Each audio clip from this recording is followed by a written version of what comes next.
থানার সামনে বস্তির লোকেরা চিৎকার করে করে বলছে, স্বাক্ষর এই হেনস্থা আমরা মানছি না, মানব না। সম্পূর্ণ জানতে হলে চ্যানেলটি সাবস্ক্রাইব করে ভিডিওতে লাইক দিয়ে দেখতে থাকুন।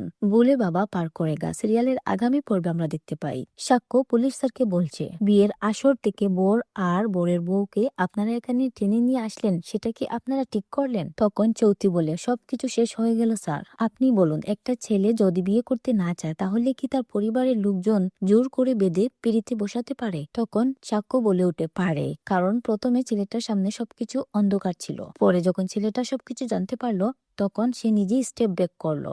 দিনের পর দিন চৌধুরী আমাদের বাড়িতে এসে জিলের ব্যাপারে নিন্দে করেছে ও। পরের সিনে বস্তির লোকেরা বলছে, স্যার আমরা চুপচাপ বাইরে ওয়েট করছি, জিল যদি একবার বলে না আমরা আগুন ধরিয়ে দেব। আমরা কেউ কিন্তু ভালো মানুষ নয়, আমরা ভালো মন্দের তফাৎটা বুঝি।